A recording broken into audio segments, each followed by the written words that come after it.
പക്ഷെ ജനങ്ങൾ പറഞ്ഞു നടന്നു, അവൻ മണ്ടനാണ്, അവന്റെ വാക്കുകൾ ആരും വിശ്വസിക്കരുത്.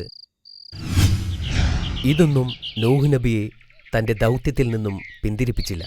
950 വർഷക്കാലം അദ്ദേഹം അവരോട് പ്രസംഗിച്ചു. സത്യനിഷേധികൾ അദ്ദേഹത്തെ പരിഹസിച്ചു. നൂഹ് നബി നിരാശനായിരുന്നു. കാരണം 100 കണക്കിന് വർഷങ്ങളായി ആളുകളെ വിളിച്ചിട്ടും വളരെ കുറച്ച് മുസ്ലിങ്ങളെ ഉണ്ടായിരുന്നുള്ളൂ. സത്യനിഷേധികളുടെ എണ്ണം വളരെയധികം വർദ്ധിച്ചു.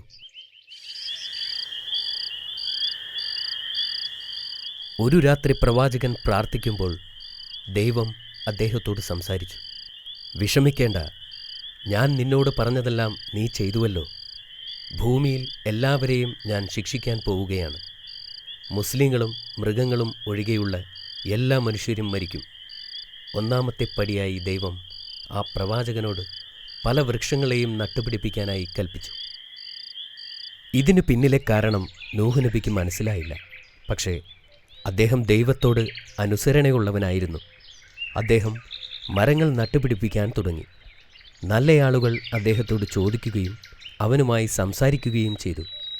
100-ലധികം വർഷം അവർ ഇത് തുടർന്നു. അനേക വർഷങ്ങൾക്ക് ശേഷം വീണ്ടും പ്രവാചകനോട് ദൈവം സംസാരിച്ചു.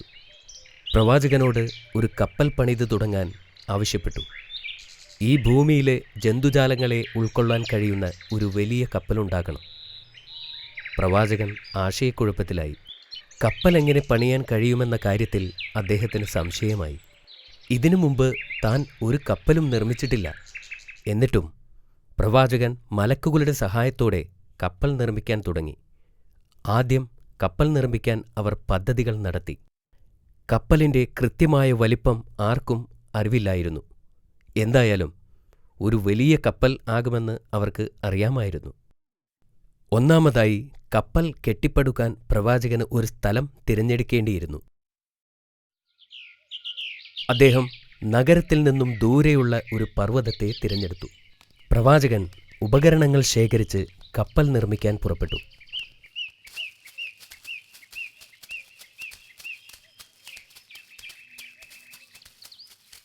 അവർ മരം മുറിച്ചെടുക്കാൻ തുടങ്ങി. അതെ, 100 വർഷങ്ങൾക്ക് മുമ്പ് താൻ നട്ടുപിടിപ്പിച്ച അതേ വൃക്ഷങ്ങളായിരുന്നു അത്. അവരുടെ പദ്ധതി പ്രകാരമുള്ള കപ്പലുണ്ടാക്കാൻ അവർ തുടങ്ങി. ആളുകൾ ദിനരാത്രങ്ങൾ കഷ്ടപ്പെട്ട് പണിയെടുത്തു. എന്നാൽ സത്യനിഷേധികൾ പ്രവാചകൻ മലമുകളിൽ കപ്പൽ പണിയുന്ന കാഴ്ച കണ്ടപ്പോൾ അവർ അദ്ദേഹത്തെ പരിഹസിക്കാൻ തുടങ്ങി. നിങ്ങളൊരു മണ്ടൻ തന്നെ, ഇത്രയും വലിയ കപ്പലിൻ്റെ ആവശ്യമെന്താ? ഇതിനി നീറ്റിലിറക്കുന്നതെങ്ങനെ? അതെല്ലാം നിങ്ങൾക്ക് മനസ്സിലാകുന്ന ഒരു ദിവസം വരും, അദ്ദേഹം മറുപടി പറഞ്ഞു. എന്തിനാണ് അദ്ദേഹം കപ്പൽ പണിയുന്നത് എന്ന് ആളുകൾക്ക് മനസ്സിലായില്ല. അദ്ദേഹത്തിന് ബുദ്ധിസ്ഥിരത നഷ്ടപ്പെട്ടു എന്നവർ കരുതി. നൂഹ് നബിയും അദ്ദേഹത്തിൻ്റെ ആളുകളും കഷ്ടപ്പെട്ട് പണിയെടുക്കാൻ തുടങ്ങി.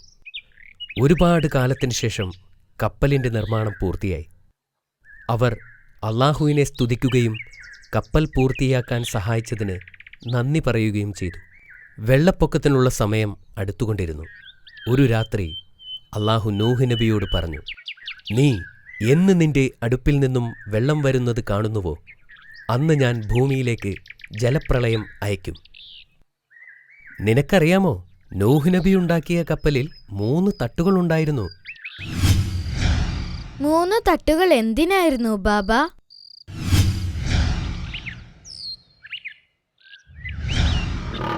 ആദ്യത്തേത് പക്ഷികൾക്കും, രണ്ടാമത്തേത് മനുഷ്യർക്കും, മൂന്നാമത്തേത് മൃഗങ്ങൾക്കും വേണ്ടിയായിരുന്നു. അത് നന്നായി. അതെ അമീർ. ജലപ്രളയത്തിന്റെ ദിവസമെടുത്തപ്പോൾ മൃഗങ്ങൾ ഓരോന്നോരോന്നായി വരാൻ തുടങ്ങി. അവർ ജോഡികളായാണ് വന്നത്, ഒരാണും ഒരു പെണ്ണും. അവിടെ ആനകളും ജിറാഫുകളും സിംഹങ്ങളും മുയലുകളും പറവകളും ഉണ്ടായിരുന്നു. ഭൂമിയിലെ വിവിധങ്ങളായ ജീവികൾ കൊണ്ട് ആ കപ്പൽ നിറഞ്ഞു. അങ്ങനെ ഒരു ദിവസം അള്ളാഹു പറഞ്ഞ പോലെ നൂഹ് നബിയുടെ വീട്ടിലെ അടുപ്പിൽ നിന്നും വെള്ളം വരാൻ തുടങ്ങി. ഈ ഒരു അടയാളത്തിന് വേണ്ടിയാണ് നൂഹ് നബി കാത്തിരുന്നത്. ജലപ്രളയത്തിൻ്റെ സമയമായി എന്ന് അദ്ദേഹം മനസ്സിലാക്കി. അദ്ദേഹം പുറപ്പെടുമ്പോൾ മഴ പെയ്യാൻ ആരംഭിക്കുന്നതും അദ്ദേഹം കണ്ടു. അദ്ദേഹം സമയം കളയാതെ ഓടിച്ചെന്ന് എല്ലാ മുസ്ലിങ്ങളെയും വിളിച്ചുകൂട്ടി അവരോട് കപ്പലിൽ കയറാൻ ആവശ്യപ്പെട്ടു.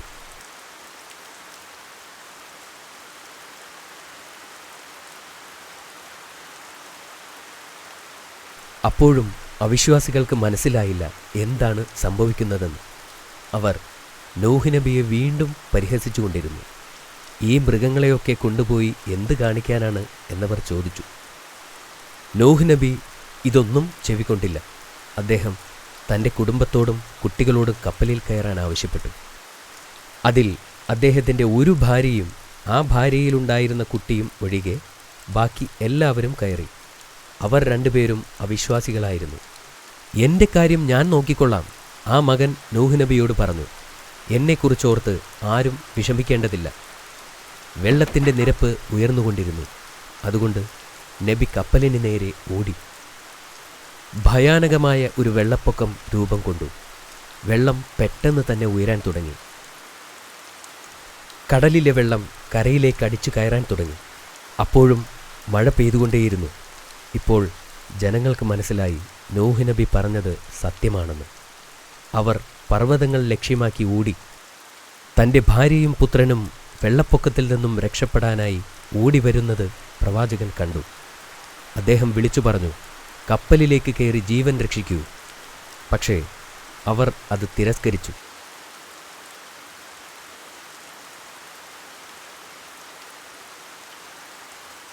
എന്നാൽ മലയേക്കാൾ ഉയരമുള്ള തിരമാല അവരെ വന്നും മറച്ചുകളഞ്ഞു. അവർ ഇരുവരും മുങ്ങി മരിച്ചു. ആ കൂറ്റൻ തിരമാലകൾ എല്ലാ അവിശ്വാസികളെയും മുക്കിക്കൊന്നു. വെള്ളം ഉയർന്നു നീങ്ങുകയും ഉയർന്നു വരികയും ചെയ്തു. ഭൂമി പൂർണ്ണമായും വെള്ളത്താൽ നിറഞ്ഞു. അപ്പോൾ ബിസ്മില്ലാഹ് എന്ന് നൂഹ് നബി പറഞ്ഞു. അദ്ദേഹം അത് പറഞ്ഞപ്പോൾ കപ്പൽ അനങ്ങാൻ തുടങ്ങി. പെട്ടെന്ന് തന്നെ മഴ നിൽക്കുകയും ചെയ്തു. ഈ സമയം കൊണ്ട് ഭൂമി മുഴുവൻ വെള്ളം കൊണ്ട് നിറഞ്ഞു. തനിക്ക് ഒരുപാട് കാലത്തേക്ക് കപ്പലിൽ കഴിയേണ്ടി വരുമെന്ന് അദ്ദേഹത്തിന് മനസ്സിലായി. അപ്പോൾ മൃഗങ്ങൾ പരസ്പരം ആക്രമിച്ചില്ലേ?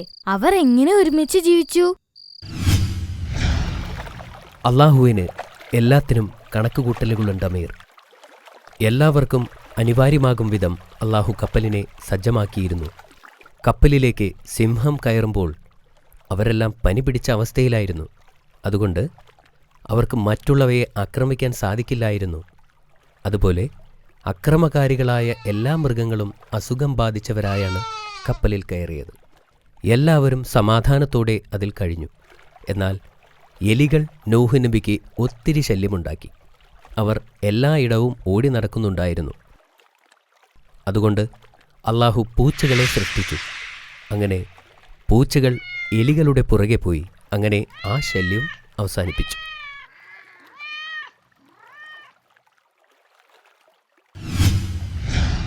അങ്ങനെ അല്ലാഹു തആല ഈ യാത്രയിൽ പ്രവാചകനുണ്ടായിരുന്ന എല്ലാ പ്രശ്നങ്ങൾക്കും പരിഹാരം കണ്ടെത്തിയിരുന്നു. 100 വർഷവും 50 ദിവസവും ഈ യാത്ര തുടർന്നുകൊണ്ടേയിരുന്നു.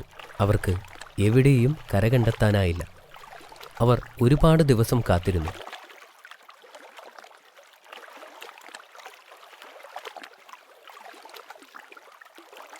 അങ്ങനെ കര കണ്ടെത്താനായി നൂഹ് നബി ഒരു കാക്കയെ പറഞ്ഞുവിട്ടു. പക്ഷേ കാക്ക തിരികെ വന്നില്ല. പിന്നീട് അദ്ദേഹം ഒരു പ്രാവിനെ പറഞ്ഞയച്ചു. അങ്ങനെ പറന്നുപോയ പ്രാവ് ദിവസങ്ങൾക്കു ശേഷം ഒലീവ് മരത്തിൻ്റെ ഇലകളുള്ള കമ്പുമായി തിരികെ എത്തി. കര കണ്ടെത്തിയ നൂഹ് നബിയും കുടുംബവും സന്തുഷ്ടരായി. കര വളരെ അടുത്തുണ്ടെന്ന് അവർ മനസ്സിലാക്കി. അങ്ങനെ കപ്പൽ വീണ്ടും പോയിക്കൊണ്ടിരുന്നു. അവസാനം ജൂതി പർവ്വതത്തിൻ്റെ മുകളിൽ കപ്പൽ തടഞ്ഞു നിന്നു. ബിസ്മില്ലാഹ് നൂഹ് നബി പറഞ്ഞു. കപ്പൽ അനങ്ങാതെയായി. 1 നൂറ്റാണ്ടോളം യാത്ര ചെയ്ത് അവർ കരയിലിറങ്ങി. നൂഹ് നബി എല്ലാ മൃഗങ്ങളെയും പക്ഷികളെയും പ്രാണികളെയും ആദ്യം തുറന്നുവിട്ടു. അവർ വീണ്ടും ഭൂമിയിൽ വളർന്നു. അദ്ദേഹവും അനുയായികളും കപ്പലിൽ നിന്നിറങ്ങി. ആദ്യം തന്നെ അദ്ദേഹം ശിരസ് മണ്ണിൽ താഴ്ത്തി അല്ലാഹുവിനെ സ്തുതിച്ചു.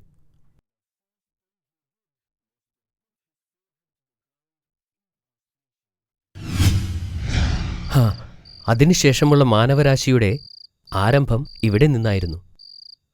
ഇത് വളരെ നല്ല കഥയായിരുന്നു ബാബ. മാഷാ അല്ലാഹ്, നിനക്ക് ഈ കഥ ഇഷ്ടപ്പെട്ടല്ലോ അല്ലേ? എങ്കിൽ നമുക്ക് ചോദ്യത്തിലേക്ക് കടന്നാലോ? നീ തയ്യാറല്ലേ അമീർ? അതെ ബാബ. എങ്കിൽ പറയൂ, അല്ലാഹു സുബ്ഹാനഹു വ തആല നൂഹ് നബിയെ ഭൂമിയിലേക്ക് അയച്ചത് എന്തിനാണ്? അള്ളാഹുവിന്റെ ആശയങ്ങൾ ജനങ്ങളിലേക്ക് എത്തിക്കുവാൻ. അത് ശരിയാണ് അമീർ. എങ്കിൽ ഇത് പറയൂ, എന്തുകൊണ്ടാണ് അദ്ദേഹത്തിന്റെ വാക്കുകൾ ആളുകൾ ചെവിക്കൊള്ളാതിരുന്നത്? നൂഹ് നബി കള്ളം പറയുകയാണെന്നും അദ്ദേഹം അവരിൽ ഒരാളാണെന്നും ഭൂമിയിലെ ജനങ്ങൾ കരുതി. ശരിയല്ലേ?